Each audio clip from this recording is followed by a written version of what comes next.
نبی کریم صلی اللہ تعالی علیہ وسلم جب صحابہ سے گفتگو کرتے تھے تو کوئی بات سمجھ میں نہیں آتی تھی تو صحابہ کہتے تھے رائینا یا رسول اللہ۔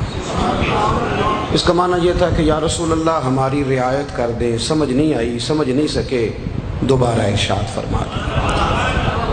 یہودیوں کی زبان عبرانی تھی، اس کے اندر رائینا کو تھوڑا سا کھینچ کے پڑھا جاتا تو اس کا معنی معاذ اللہ ثم معاذ اللہ، نقل کفر نہ باشد، اس کا معنی چرواہا بن جاتا تھا، اے ہمارے چرواہے۔ میں نے کہا کہ کوئی وقت نہیں ہے کہ کسی جگہ پہ ٹھہر کے زیادہ وضاحت کی جائے، آپ نے ذرا جلدی جلدی سمجھنا ہے بات کو۔ تو یہودیوں نے کیا کرنا شروع کیا کہ انہوں نے رائینا کھینچ کے پڑھنا شروع کیا، تو منافقین نہ اس لفظ کے پیچھے چھپ کے، اس جملے کے پیچھے چھپ کے نبی کریم علیہ السلام کی معاذ اللہ بے ادبی کرنے لگے۔ صحابہ تو اچھی نیت سے کہتے تھے، وہ ذرا کھینچ کے کہتے تھے اے ہمارے چرواہے۔ ایک صحابی تھے، وہ ان کی زبان جانتے تھے، وہ نبی کریم علیہ السلام کی خدمت میں آئے تو آ کے عرض کی یا رسول اللہ میں ان کی گردنیں مار دوں گا۔ حضور نے فرمایا کیا ہوا؟ حضور یہ آپ کو معاذ اللہ چرواہا کہہ کے پکارتے ہیں اور لفظ کھینچ کے بیان کرتے ہیں۔ تو اس صحابی نے تو ابھی بات کی تھی، رب کریم نے قرآن مجید نازل کر دیا۔ آپ نے بڑی باریکی کے ساتھ بڑی توجہ سے میری بات کو سمجھنا ہے۔ صحابہ جب رائینا کہتے تھے ان کی نیت اچھی تھی کہ نہیں؟ ہاں نہ کیوں نہیں کرتے آپ؟ سارے کریں نا جی۔ وہ تو برے نام اس لفظ کو بری جگہ استعمال نہیں نہ کرتے تھے، بالکل اچھی نیت تھی، صاف ستھری تھی۔ منافقین کی نیت بری تھی رائینا کہنے میں، صحابہ کی اچھی تھی۔ اللہ کریم نے کیا فرمایا؟ فرمایا یا ایھا الذین آمنوا، اور یہ پہلا حکم ہے قرآن کا جو اللہ نے اے ایمان والو کہہ کے بیان کیا۔ یہ جو ترتیب توقیفی ہے نا، جس حساب سے قرآن مجید اب ہمارے پاس موجود ہے، اس میں یا ایھا الذین آمنوا کہہ کے رب نے جو پہلا حکم دیا ہے وہ نبی پاک کی تعظیم کا دیا ہے۔ اب ارشاد کیا فرمایا گیا؟ یہ کہا جا سکتا تھا کہ ان کی نیت بری ہے، ان کی اچھی ہے، اللہ تو نیتوں کو جانتا ہے نا، علیم بذات الصدور ہے، پر رب کریم نے فرمایا یا ایھا الذین آمنوا لا تقولوا رائینا، اے ایمان والو جس لفظ کے پیچھے چھپ کے کوئی میرے نبی کی بے ادبی کرتا ہے نا، تم وہ لفظ ہی کہنا چھوڑ دو۔ تو یا اللہ کیا کہیں؟ فرمایا وَقَهُ وَقُولُ انظُرْنَا، یا رسول اللہ ایک نظر کرم فرما دو، تم یہ کہنا ہی چھوڑ دو رائینا، یہ لفظ کہنا۔ پتہ ہے اعلیٰ حضرت فاضل بریلوی کا مزاج کیا ہے حضور کے بارے میں؟ اعلیٰ حضرت فرماتے ہیں کہ جس لفظ سے بے ادبی ہوتی ہو نا، جس جملے سے بے ادبی ہوتی ہو، وہ حضور کی بارگاہ میں نہیں کہنا۔ اور اگلی بات سنو، اعلیٰ حضرت اسی آیت کے تحت فرماتے ہیں کہ جس جملے سے شک بھی پڑتا ہو نا، دیکھو نہیں سمجھ آئی آپ کو میری بات، یعنی شبہ بھی ہوتا ہو نا کہ بے ادبی ہو سکتی ہے۔ نبی کریم نے بکریاں چرائی ہیں اور حضور کو چرواہا کہنا جائز نہیں۔ اور قاضی اعجاز مالکی رحمۃ اللہ علیہ فرماتے ہیں کہ یہ تو کہا جا سکتا ہے کہ مدینے کی پاک مٹی حضور کے قدم چوم رہی تھی، کپڑوں کو لگ گئی تھی، پر یہ نہیں کہہ سکتے کہ نبی پاک کے کپڑے میلے ہیں۔ آپ سمجھے بات کو؟ بڑا ادب والا جملہ، ادب والا اعلیٰ حضرت نے ساری زندگی لفظ کملی والا نہیں کہا، کہنے لگے یہ حروف کے ترتیب کے لحاظ سے لفظ وزنی نہیں، میں نبی پاک کے لیے وہ والے لفظ ادا کروں گا جو وزن کے اعتبار سے بھی صحیح ثابت ہے۔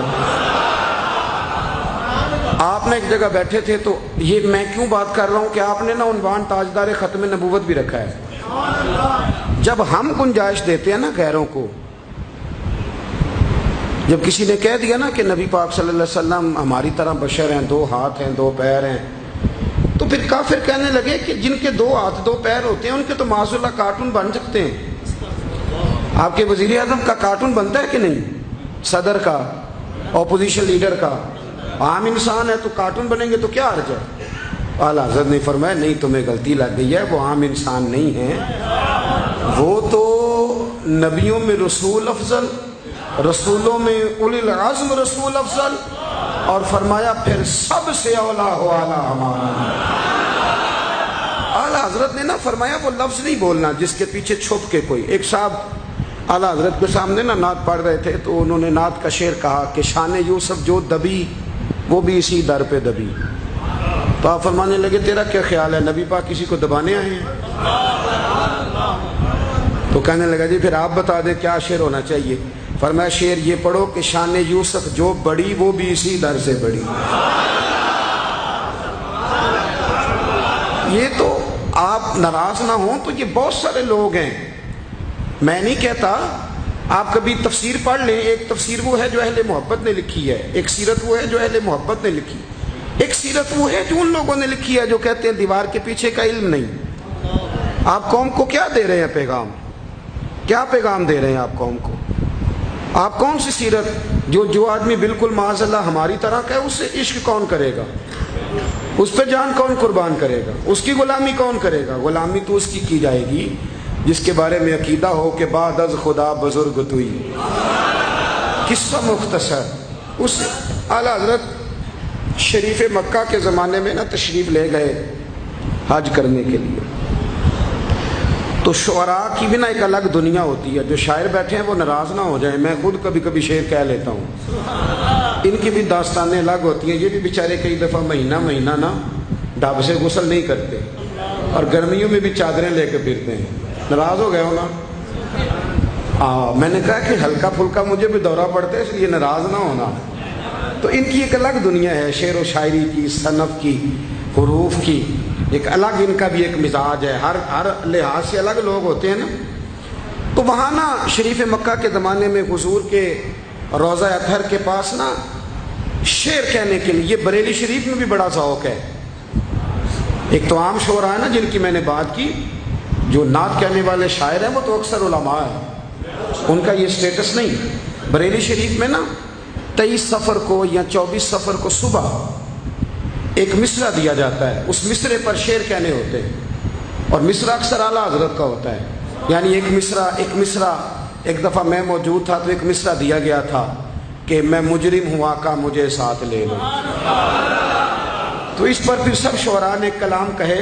اب میں ادھر جانا نہیں چاہتا, وقت زیادہ لگ جائے گا, تو ادھر ہی رہنا چاہتا ہوں. تو شریف مکہ کے زمانے میں نا اعلیٰ حضرت رحمۃ اللہ تعالیٰ علیہ گئے ہوئے تھے مدینہ منورہ, تو وہاں شعر کہے جا رہے تھے. تو طریقہ یہ تھا کہ پہلے شعر کہے جاتے تھے عربی میں, پھر فارسی میں, پھر اردو میں. مختلف شعراء آتے تھے اور ترکی کا جو اس دور کا حکمران تھا وہ خود بیچ میں بیٹھتا تھا. جو شعر اچھا لگتا اس پہ انعام بھی دیتا تھا. تو اردو شعراء کی جب باری آئی تو نبی کریم علیہ السلام کے روضہ اطہر کے سامنے نا 2 کھجوروں کے درخت تھے. کھجوروں کے 2 درخت تھے. تو اب شعر کہنا ہے. اس نے کہا جی یہ اس کو ذرا نا شاعری کی صنف میں بیان کرو, تخیل بیان کرو. تو بہت سارے شعراء نے شعر کہے. تو جو شعر سب سے زیادہ پسند کیا گیا وہ شعر یہ تھا کہ یوں ہے درخت حضرت والا کے سامنے کہ مجنو کھڑا ہے خیمہ لیلا کے سامنے. یہ شعر کہے گئے. 2 پرانی تصویریں دیکھیں گے تو آپ کو مل جائیں گے 2 کھجور کے درخت گنبد کے سامنے. تو وہ بہت بڑا شاعر تھا, اس کو انعام دیا گیا. تو اعلیٰ حضرت چپ کر کے بیٹھے تھے پیچھے. جڑے محرم راز حقیقت دے اور راز حقیقت کھول دے نہیں. اے جنہ ویکھیا نہیں وہ کرن گلاں, جنہ ویکھ لیا ہو تے بول دے. ایک بندے نے نا اعلیٰ حضرت کو چھیڑ کے کہا کہ آپ نے نہ ہاں کی نہ کی. فرمانے لگے شعر ہی کوئی نہیں تو ہاں نہ کیا کریں. یہ کوئی بات ہے کرنے والی. اب شاعر کو آپ شعر کو غلط کہہ دیں اسے تکلیف ہوتی ہے. وہ کہنے لگا جی اعتراض کرنا آسان ہے پر شعر کہنا مشکل ہے. آپ نے فرمایا کیا مطلب؟ کہنے لگا جی میں نے کہا ہے آپ پہلے نقص کریں اس کا. علم مناظرہ کی ایک اصطلاح ہے, پہلے اس دلیل کا نقص کریں پھر آپ اپنی دلیل دے دیں. میں کہوں گا کہ میرا شعر درست نہیں. تو اعلیٰ حضرت کہنے لگے نقص اس میں یہ ہے کہ تم نے نبی پاک صلی اللہ علیہ وسلم کے روضے کو لیلا کا خیمہ بنا دیا. لیلا کا خیمہ اس کی کیا اوقات ہے حضور کے گنبد کے سامنے؟ اور فرمایا مجنو کی کیا حیثیت ہے حضور کے عاشقوں کے سامنے؟ یہ کوئی تشبیہ ہے دینے والی؟ یہ تو نے کیا تشبیہ؟ کہنے لگا جی پھر آپ بتائیں. تو فرمانے لگے لو شعر ابھی لو نا شعر, وہ رضا کے نیزے کی مار ہے. اور ایک جگہ فرماتے ہیں کل کے رضا ہے خنجر خونخار برق بار. لو شیر کہہ دیجئے قدسی فرشتوں کو کہتے ہیں، قدسی فرشتوں کو کہتے ہیں. تو اعلیٰ حضرت فرمانے لگے یوں ہیں درخت حضرت والا کے سامنے، گویا قدسی کھڑے ہیں عرش معلا کے سامنے.